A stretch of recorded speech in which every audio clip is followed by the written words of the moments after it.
students. So before I start, let me remind you that this time still we are facing this COVID-19, so we have to take appropriate behavior. So get rid of this problem. We should wash our hands frequently with soap and water.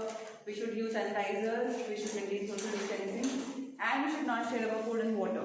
Okay, remember that. Keep that things in your mind.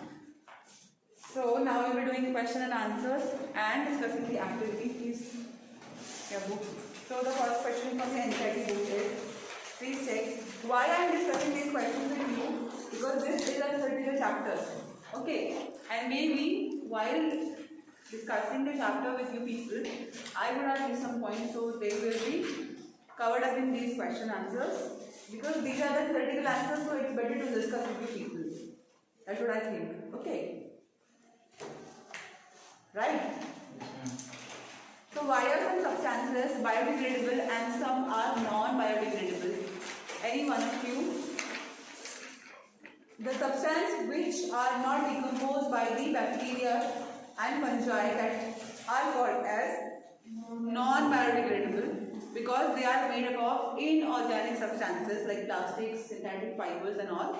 So the bacteria will not feed upon them. Bacteria feed on the organic matter, not on the inorganic matter. So when they will not feed upon the inorganic matter, they will not be decomposed, and they will be lying there itself on the surface of the earth wherever they are, and they will not be decomposed. So they are non-biodegradable, and the degradable substances are those which are natural substances but which are dead remains. So the microbes will feed on them and they will decompose them. And by doing that, they will clean the environment. Okay, first question. Clear? Secondly, any two ways in which biodegradable substances would affect the environment. So, two ways in which biodegradable substances affect the environment can be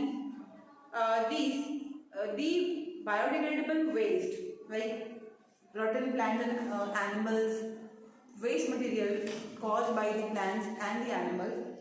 They act as a breeding ground for the microbes like protozoa and other organisms which are not good for us. So they, even the insects like flies and all, so when they will sit on those waste, they will also come close to us and they can infect us. Okay, so the question is, in two ways in which biodegradable substances, because we are saying that biodegradable substances are good. Waste, when we study about waste management, we always study that we should recycle the non-degradable waste and we should dump the biodegradable waste in the compost bin. Why should we dump it? Because when it will throw it in the open area, the flies will sit on it. It will be act as a breeding ground for the microbes. Though they will be decomposers acting on it, but while they are doing it so, the air will be spoiled and it will be difficult for us to breathe. And we will be also having foul smell. Also, there can be viruses and bacteria in the air which will breathe in and we can fall sick. So, the biodegradable waste, open if it is, it's also it's also not good for us. Okay, so in two ways, the rotting biodegradable waste can cause a foul smell, number one, and number two is that it will act as a breeding ground for the microbes which can affect our health. Clear? Now give any two ways in which the non-biodegradable waste substance affect the environment. So non-biodegradable waste can affect the environment in many ways. Like the non-biodegradable waste can block the sewage pipes which we see every monsoon. They can accumulate in the rivers and they can even kill the aquatic animals. It's a very common thing. Then again, the fertilizers which are produced in the laboratories like pesticides, especially the pesticides, so they also flow down with the water, with the rainwater. They enter the rivers and then taken up by the marine life and then they die, they pollute the water. Also sometimes the pesticide also enters the soil and plants will consume the water. They will take the water along with the pesticides. Again, they will accumulate in the plant body and then it will get into our body, which is also a serious issue, we can fall sick.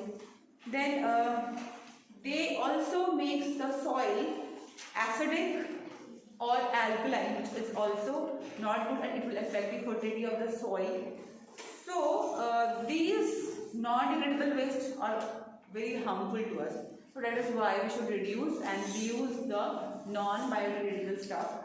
Then next page number 261.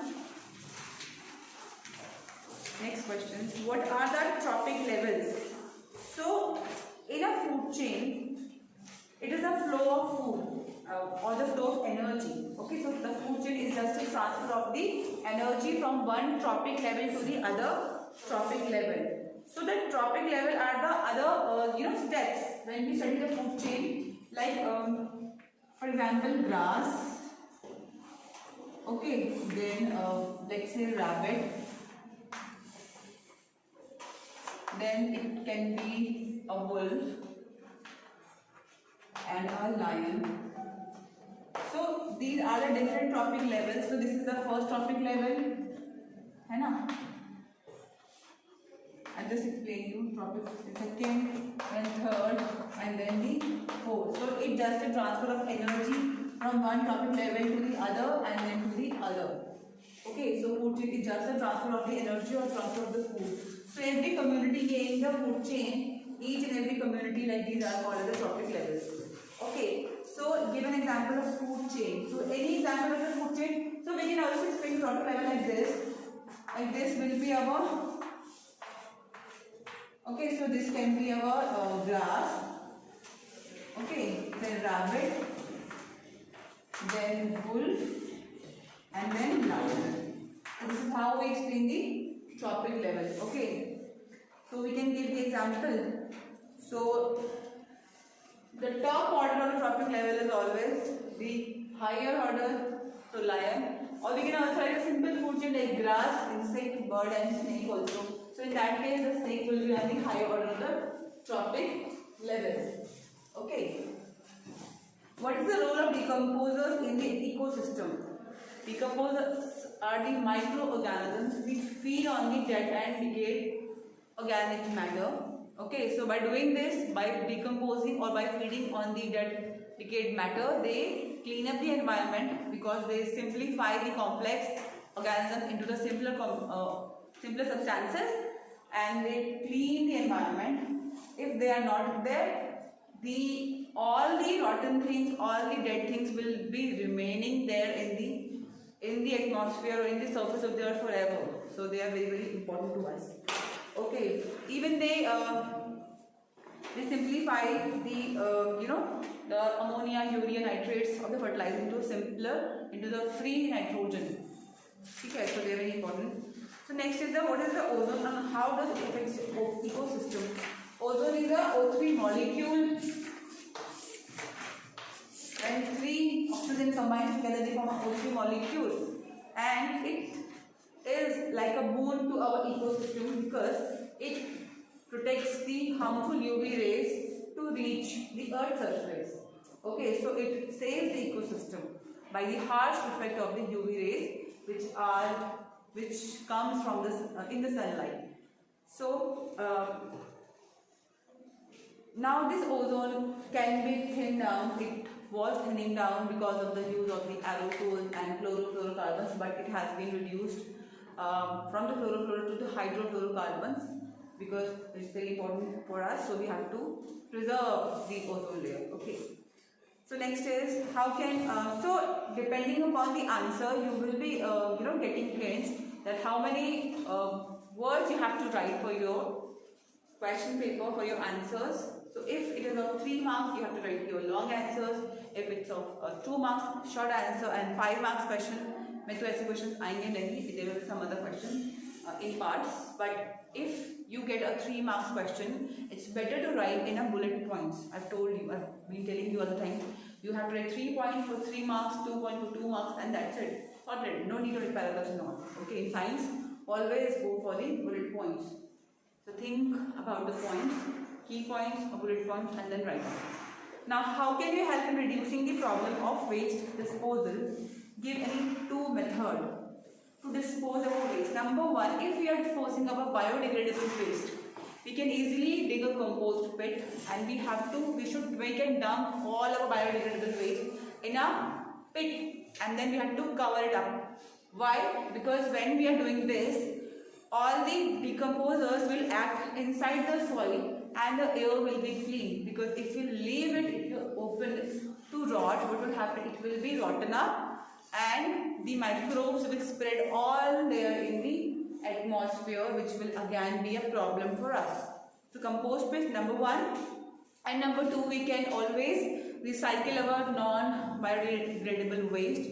Recycling of plastic, recycling of our tin and aluminium cans and all. So by these two things, we can reduce our waste. Then, which of the following groups contains only two biodegradable items? So options are grass, flower and leather. The other is fruit, peel, cakes and lime juice. Third is grass, wood and plastic. And fourth is watching your book. See your book. And fourth is cake, wood and grass. So which one of these is yes, fruit peels, cake and lime juice, all three of them are biodegradable. Then cake, wood and grass. ठीक है, grass और plastic नहीं आएगा क्योंकि plastic क्या है, non biodegradable. और यहाँ पे पहले वाले में लेदर है, तो leather is also a non biodegradable substance. Leather though is made from animal hide, but it also has some toxins in them while the formation of the leather is moving. So which leather is just a skin, but sometimes it is not degradable by itself. So which of the following constitutes a food chain? Grass, wheat and mango? No, because mango and wheat are not trophic levels. They are not a community which will feed on the other organisms. Goat, cow and elephant? No, because goat, cow and elephant, all three of them are what? Goat will not be eaten by cow, so it does not form a food chain. No, because goat, cow and elephant all will feed upon the same type of plant, so they will not form a food chain. No, ये भी नहीं है. Then grass, goat, human, it could be yes. Fish, grass, fish, goat, no. Goat will not eat fish. So ये भी गलत हो गया. So grass, goat, humans. Okay. So which of the following are the environment friendly practices?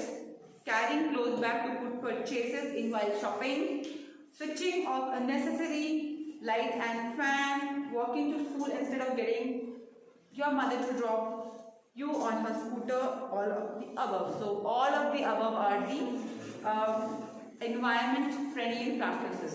Okay. So what will happen if we kill all the organisms in one trophic level? So this is a nice question.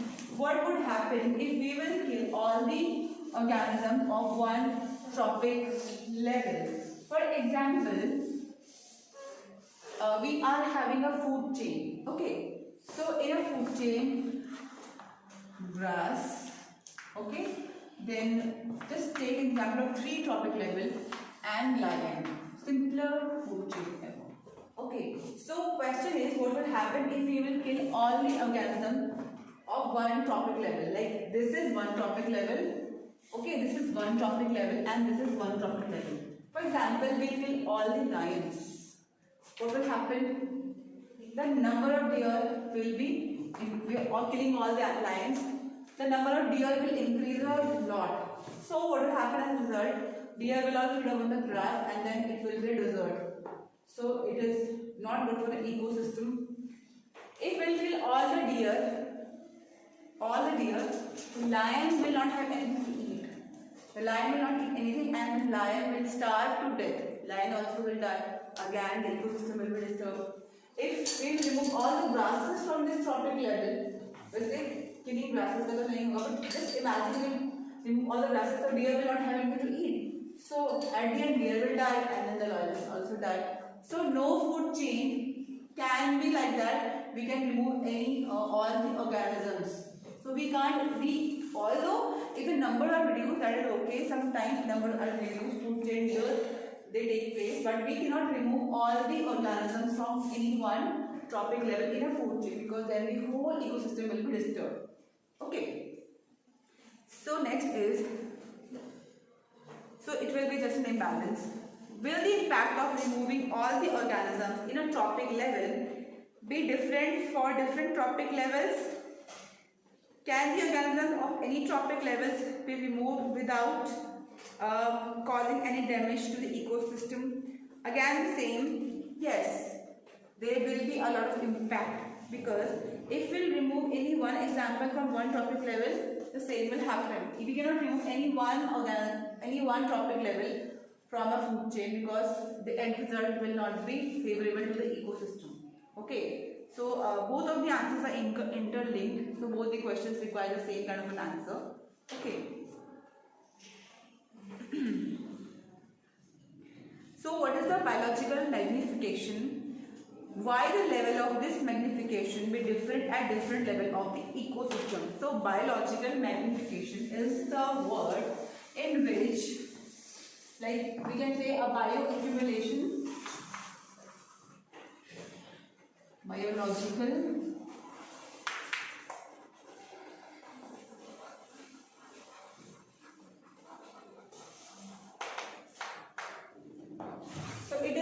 the accumulation of the chemicals into the body through the organisms. Okay, so the harmful chemicals like pesticides and all, so these chemicals gets into the plants by the water. So how they are getting inside the plants, like we are using pesticides or we are using fertilizers, so into those fertilizers and pesticides and many other things like that, they get them through the soil or through the water in them. So when we are consuming those plants, or we are consuming the animals which have fed, which are feeding on their plants, we are getting those into our body. So by doing this, that is increasing the concentration of the harmful chemicals into plants, and then it's going back to our body. So since it is in our body, so it is accumulating, and then it can cause the organ failure and other diseases because of those chemicals. So it is not good for us. So the question is, what is biological magnification? So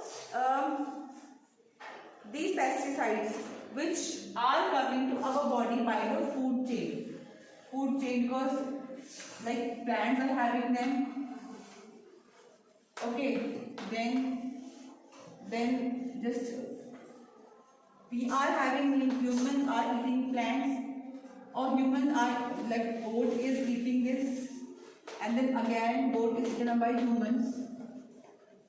So or it is going in the aquatic life, so plants or the fishes are having the water. So those chemicals are transferring from plant to the animal, and from the animal to us, or directly from plants to us. So we are in the trophic level, in the second level also, and sometimes the first level also. So it is transferring from one trophic level to the other. So that process of transferring of the chemicals from one trophic level to the other in a food chain is called as a biomagnification, and it is not good for us. So will the level of magnification will be different at different level of the ecosystem? Yes.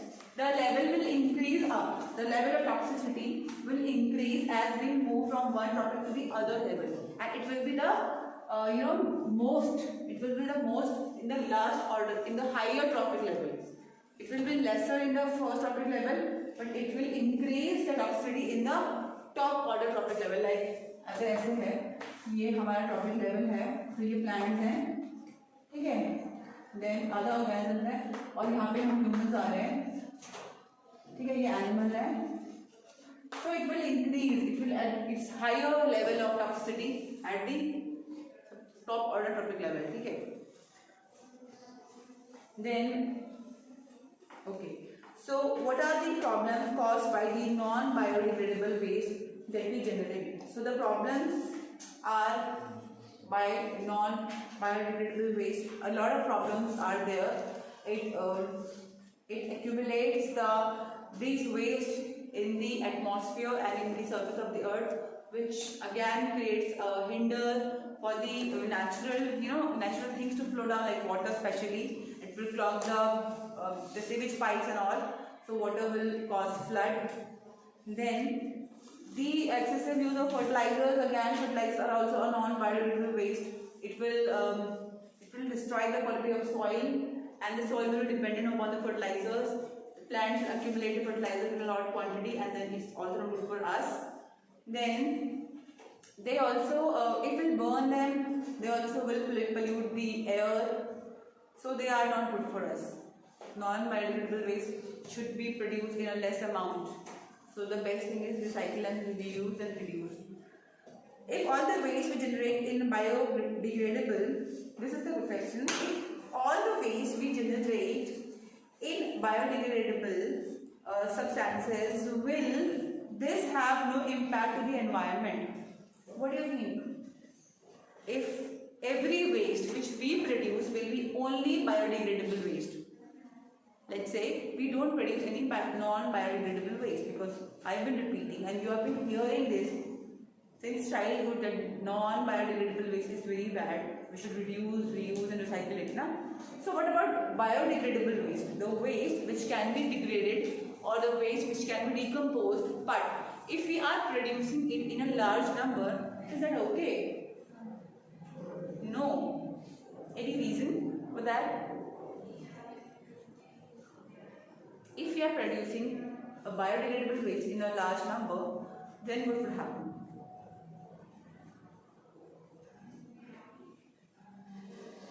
Yes, obviously it's not good. We are producing a lot of waste which is biodegradable, but decomposers will not do magic in seconds, okay? They will take their time to decompose that matter, and if we are producing the waste before the decomposers are decomposing it, then what happen? Our waste, that waste will be lying on the surface untreated, which when it is untreated, it will create a lot of waste materials is lying here and there. It will produce so many and it will act as a breeding ground for the animals, which is not good. Okay, so it is also not good. So we cannot produce a lot of biodegradable waste just because of thinking that it can be decomposed. No, we have to reduce our waste. No matter if it's biodegradable or non-biodegradable, we have to reduce our waste. Okay, so why is the damage of ozone layer a cause of concern? What steps are being taken? So the main step is that United Nations Environment Program has taken a step that because chlorofluorocarbons are depleting the ozone layer, which can, if there is no ozone layer or less ozone layer, then the ultraviolet rays from the sunlight will reach the Earth's atmosphere, causing harmful diseases. So replacing the chlorofluorocarbons with hydrofluorocarbons can do, so it will not deplete the ozone layer. Okay. So end of your question. I think chapter is clear to you, every one of you, and you will have a reading of the chapter. Please do read the activities which are given in your book. Okay, and from tomorrow onwards we'll do the next revision. Tomorrow you have chemistry now. Tomorrow we'll do chemistry.